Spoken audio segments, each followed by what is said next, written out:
Welcome back to Celebrity Radio. It's Alex Belfield talking to some of my favourite people and some of the world's biggest stars, and we've got one for you today. Paul Young is back after a very long time with a brand new album called Good Thing, and this is an album that should be played live because it's so brilliant, especially the beginning half of it has got such a rhythm. Why has it taken you so long? It's getting to know what a Paul Young album is. Back in the day, I used to fight to have hit singles on it, if hopefully they would be hits, and but also making an album was much more of a musical journey, and it's a kind of dying art now because people only download or stream track by track. But when people bought an album, I wanted to take them on a kind of emotional roller coaster of feelings. So the singles are okay and they're very instant and poppy, but then the album had to have tracks that had more depth and maybe took you a few more plays to understand what was going on. I think that's what gave albums longevity, so people carried on playing them after the hits got boring. But trying to get that amount of diversity on an album now is kind of hard, and didn't know where to start.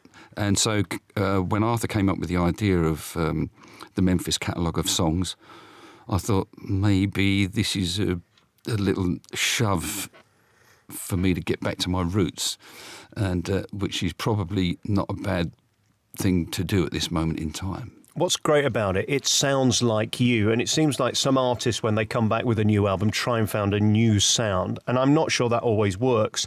There's two sort of elements to this. There's the percussion in the beginning half of this album I thought was just tremendous, and the guitars, and then we move on to a track, I Believe in You, which is so beautiful. I think that's important to you, isn't it, that you show a diversity in what you do, but it's still Paul Young. Yeah, in the choice of material that we've got on here, the first ones are very much kind of 60s, but the one you've picked up on, I Believe in You, which was originally done by Johnny Taylor, is it's from a 70s album that he did, so we're moving into the kind of smooth soul that became... It was the stuff that was played in every apartment in Manhattan. It was slick and it was stuff, And I used to love the album it came from, called Tailored in Silk. And when I was in the Q-Tips, me and my best friend Tony were playing that track all the time in the car, playing that whole album. It was just, it had a great mood and a great groove. So, that's where that's kind of, it's slightly different to the rest of the material. This is really a tremendous album. Congratulations on it. The Good Thing is out in a couple of weeks. You can pre-order on Amazon. Paul, it's so nice to see you. And in researching you on the train for the last 2 hours, what it must be like to be you is extraordinary. I mean, what a life. Do you pinch yourself? I do sometimes, because I've been lucky enough to experience 6 or 7 weeks of life on the road with mates, and having the time of your life, being wild, being stupid, playing clubs, you can see the audience just having such a good time, and the kickback you get from that is amazing.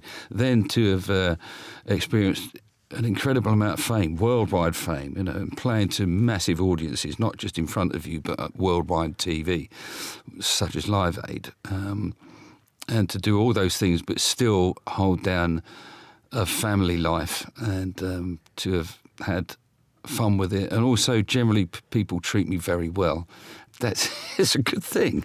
It's incredible. And then we listen to your back catalogue of music, and you've worked with so many amazing people. Just indulge me for a moment. Some of the greats that blew your mind. Daryl Hall, Get Up and Sing Every Time You Go Away with Me in New York. That was good fun.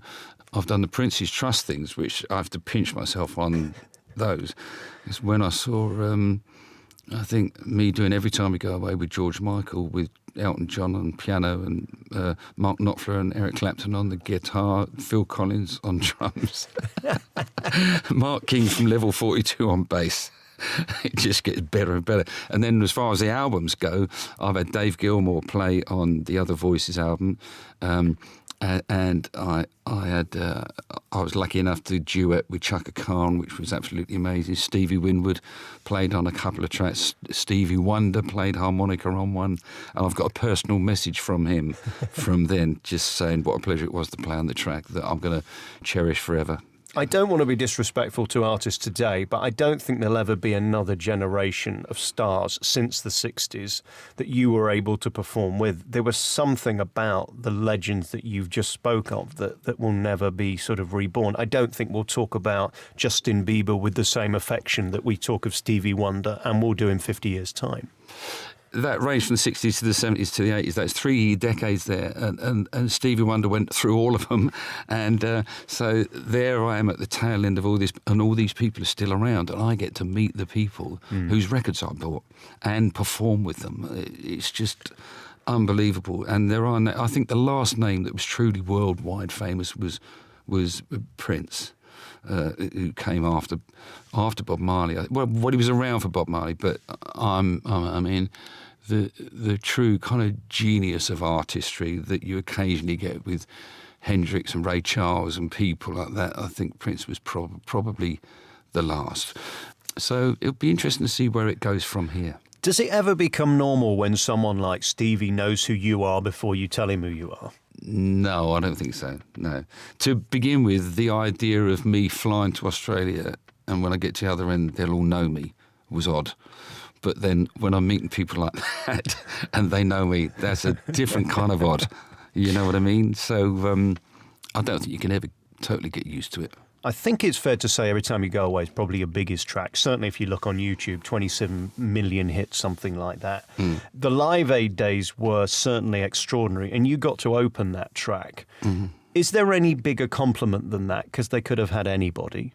They could have had anybody, but I'm doing myself down, but I just think Bob was trying to fill the record, and he got most parts. He'd got most parts on it. Don't forget, I did the middle bit first. Right. And the opening lines were standing empty through most of the day.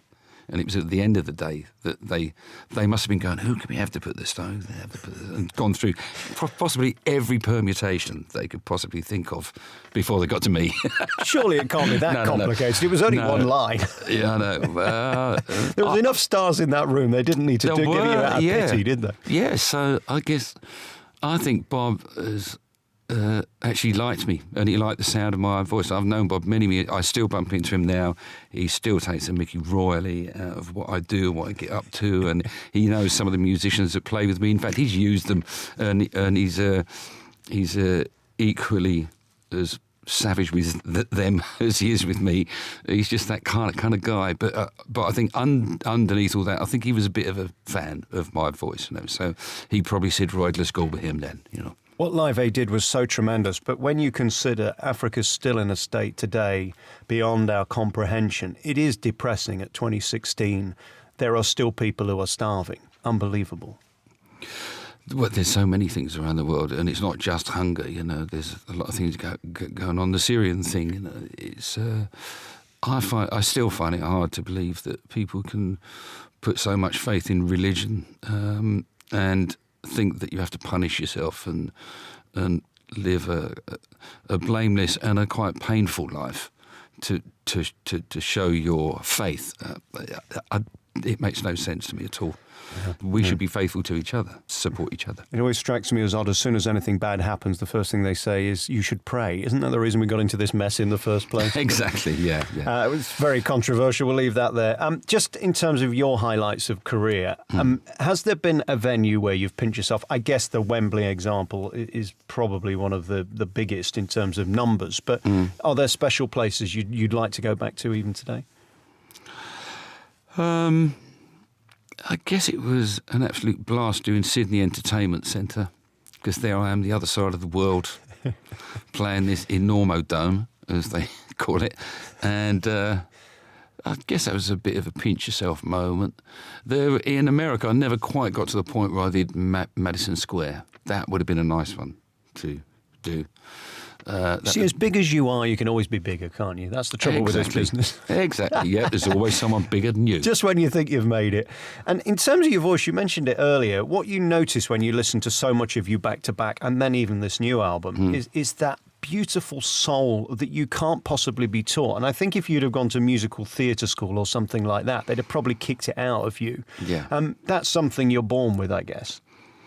Yeah, but also I had those lovely 6 years of traipsing up and down the motorways of this country, getting comfortable with myself, finding my personality in my voice, and that was what I was talking to a successful Italian singer, not Zucchero, but another guy, and we were at a luncheon thing together. We were speaking about this, about the instant success, and he was saying, you know, these young singers, they never get a chance to find their own personality and put it into their voice because it's trained out of them too much, and they're not really in control of what the records are going to sound like. They're just there as a singer, and that's it. And also, you did it the hard way and worked hard to create an act and a persona on stage. Do you think these talent shows necessarily help show business by giving people immediate fame without having done the hard work and finding themselves, as you described it? Well, we always had them. We always had opportunity knocks and thank your lucky stars. But the thing, I think it's got out of balance. You can have those kind of programs, but with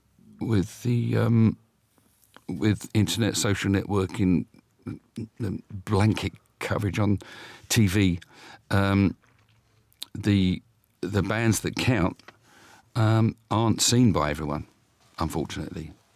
They hide on the internet.